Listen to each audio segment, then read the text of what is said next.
Hello বন্ধুরা, welcome to my channel. সবাই কেমন আছো? আমি আরেকটা নতুন ব্লগ নিয়ে চলে এসেছি মনের অদূরে চ্যানেলে। আজ আমরা যাচ্ছি গাজলডোবায়।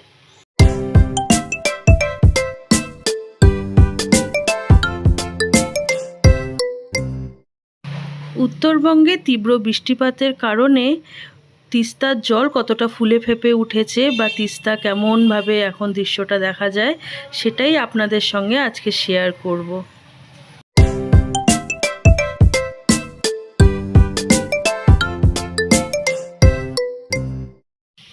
শিলিগুড়ি থেকে গাজলডোবা পর্যন্ত বাইক বা রিজার্ভ গাড়িতে যাওয়া গেলেও আপনারা যদি চান তাহলে শেয়ার গাড়িতেও যেতে পারেন। এনজেপি স্টেশনের অপোজিটে সাউথ কলোনি থেকে অনেক অটো ছাড়া হয়, যেটা আমবাড়ি পর্যন্ত যায়। ভাড়া 20 টাকা পর্যন্ত নেয়। তারপরে আমবাড়ি থেকে গাজলডোবা পর্যন্ত ডাইরেক্ট সিটি অটো আছে। আপনারা যদি চান তাহলে এইভাবেও আসতে পারেন।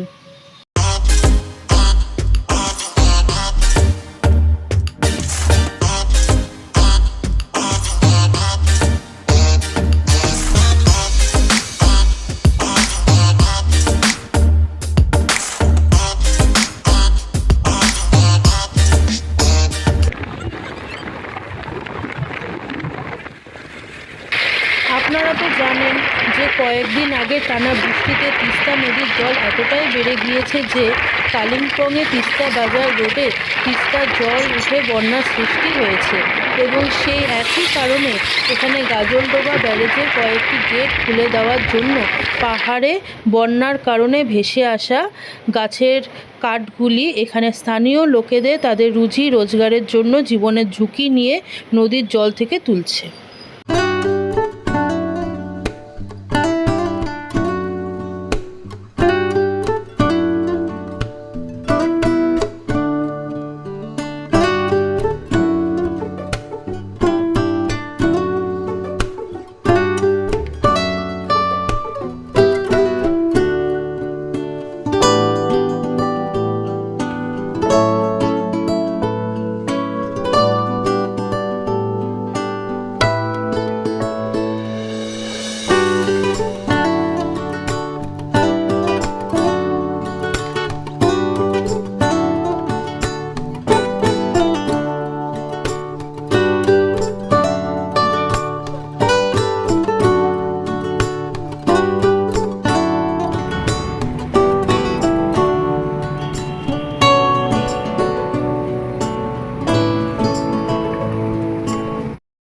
সিকিম সহ শিলিগুড়ি পুরো উত্তরবঙ্গে গত 10 দিন ধরে ভারী বৃষ্টিপাতের কারণে প্রচুর পরিমাণে জল জমে গেছে।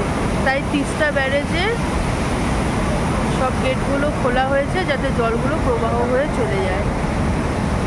এই পাশটাতে বেশি ছাড়া হয়েছে, এখানেও ছাড়া হয়েছে।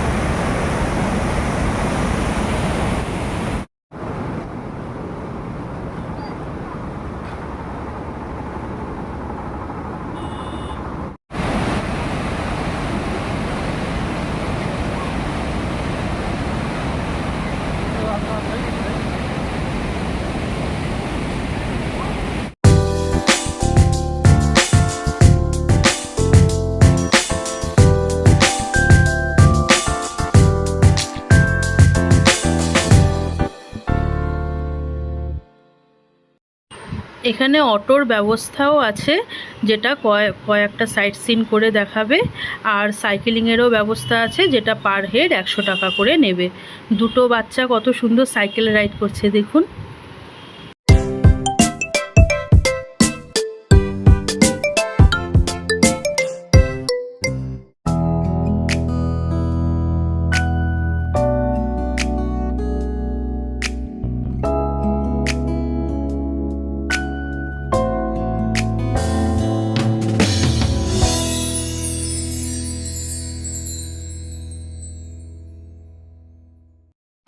এখানে তিস্তা নদীর ধারে খুব সুন্দর একটি বাজার বসে। এখানে মাছ, সবজি সব লোকালি পাওয়া যায়, আর এখানে দামও খুব সস্তা।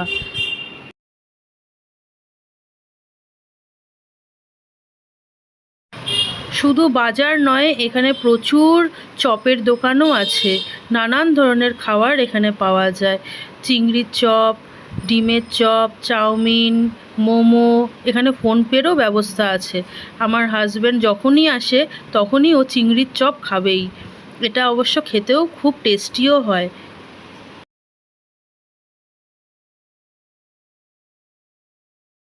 এখানে কাঁচা মাছও রেখে দেয়, যদি আপনারা চান তাহলে ওরা অর্ডার নিয়েও ভেজে তখনই দেয়। আর এখানকার কাঁকড়া, আগে তো আমরা কাঁকড়া দেখিনি, কিন্তু এবারে গিয়ে আমরা দেখলাম কাঁকড়াও পাওয়া যাচ্ছে। 1 প্লেট কাঁকড়ার দাম 100 টাকা করে নেয়, 4 পিস করে দেয়, খুব টেস্টি হয় খেতে।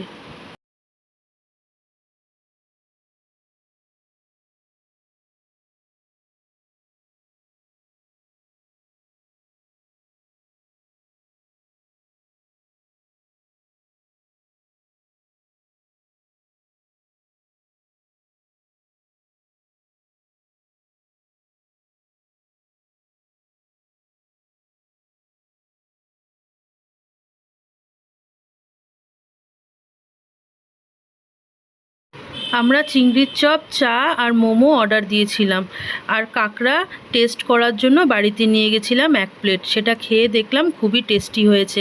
আপনারা যদি চান তাহলে কাঁকড়া এখান থেকে খেতে পারেন।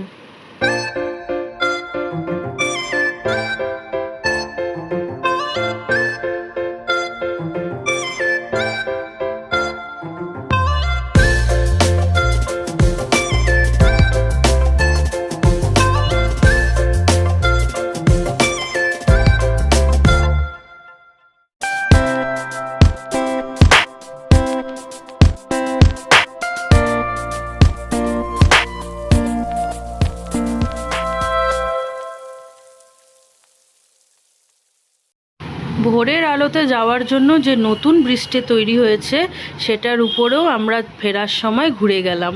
খুব সুন্দর বানিয়েছে ব্রিজটা, আমাদের দেখে খুব ভালো লাগলো। এই ব্রিজটা নতুন করেছে ভোরের আলোতে যাওয়ার জন্য, খুব সুন্দর করেছে ব্রিজটা। এই ব্রিজের দুধারেই অনেক খাবারের জিনিস পাওয়া যায়, যেমন আইসক্রিম, ফুচকা, আরও অনেক কিছু। আপনারা যদি চান এখানে কিছুটা সময় স্পেন্ডও করতে পারেন। ভোরের আলোতে না গেলেও এই ব্রিজেই আপনাদের অনেকটা সময় কেটে যাবে। আমার তো এখানে ঘুরে দারুণ লাগলো। আপনারাও ঘুরে বলবেন এই জায়গাটা কেমন লাগলো।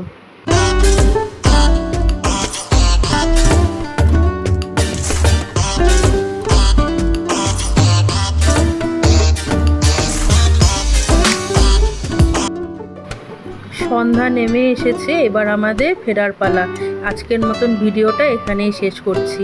যদি ভিডিওটি ভালো লেগে থাকে তাহলে লাইক করে দেবেন, আর যদি চ্যানেলে নতুন হয়ে থাকেন তাহলে অবশ্যই সাবস্ক্রাইব করে দেবেন এবং বেল আইকনটি ক্লিক করে দেবেন নতুন আরও ভিডিওর নোটিফিকেশন পাওয়ার জন্য। ভিডিওটি কেমন লাগলো আমাকে কমেন্টে জানাবেন।